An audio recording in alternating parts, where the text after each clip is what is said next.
All right, everyone. So in this lesson, I'm going to be showing you how I scaled further with extremely broad audiences instead of lookalike audiences.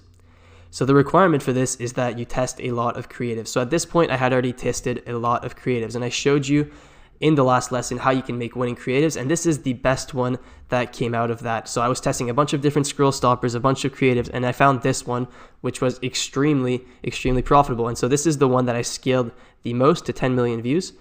And this creatives was so profitable that I didn't even need to use lookalike audiences. So at the start, I was using lookalike audiences for that first video that I showed you because, it was a little bit more niche. It wasn't as good of a video that, I could just target anyone and it would be profitable. But this video was so effective at, the cut and band-aid method that I explained and really making people want to get this product that I could target extremely broad audiences and let Facebook optimize for me and it would be profitable.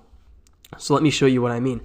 So this campaign here, I had a campaign called, if I go to amount spent, this campaign right here, I was targeting EPAC countries and then just demographics and interests. So this is the campaign that I spent the most on after retargeting. And as you can see, this campaign only had a return on ad spend of 1.7, but that's okay because first of all, the break even was 1.55.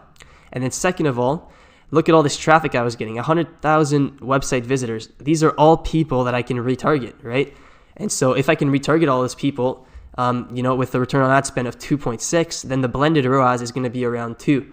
And so blended ROAS is like the combination of, you're taking a hit at the start to get people to know about your brand, and then you can retarget them. And then if you combine those two, you get a ROAS that's combined, in this case, it was 1.93 overall blended ROAS.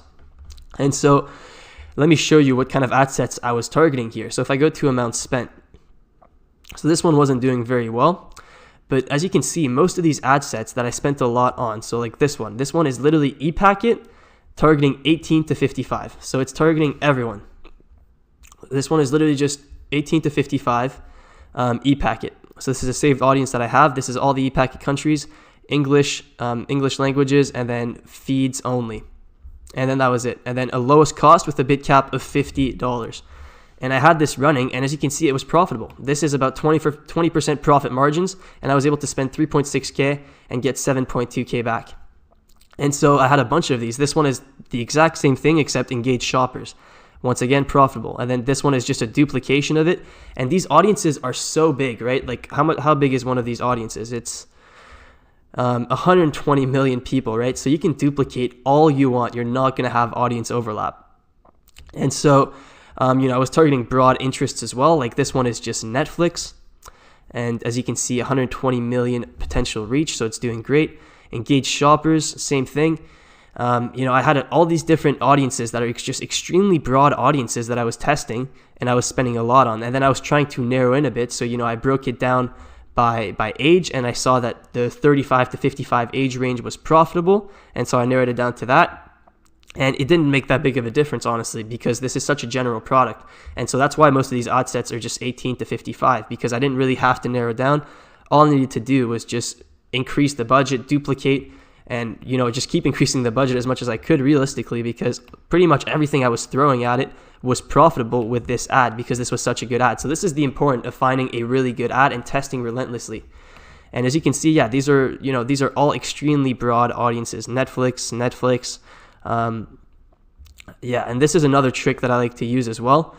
This is a CPP country, so low cost per purchase countries. So I went out of this campaign and then I broke it down by countries, and I sorted by the highest ROAS, and I picked the top countries that had a decent amount of purchases and a really high ROAS. So in this case, it was Ireland, New Zealand, Canada, Singapore, Australia, Hong Kong. And so this is low cost per purchase countries, and I just threw them in an ad set together, and as you can see, 2.55 ROAS.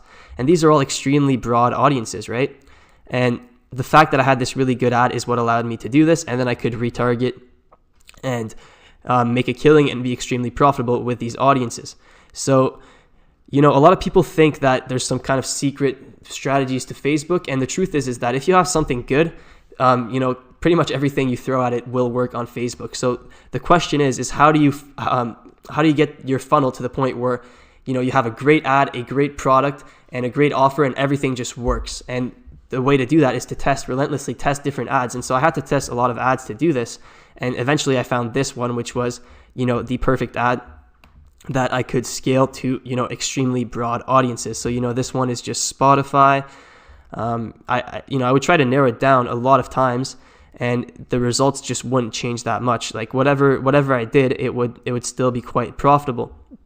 And so I started spending an extreme amount on these audiences profitably, and it was extremely easy to manage these ads. All I had to do was increase the budget, and then every few days I would kill the ad sets that weren't working. So I would look at the last 3 days of data, kill the ad sets that were below my break-even point, and then I would create more ad sets similar to those that were working. And so the result is that I had this army of ad sets that were profitable, and everything that wasn't profitable, I would just pause it, and I would create new ones that resembled the ones that were profitable.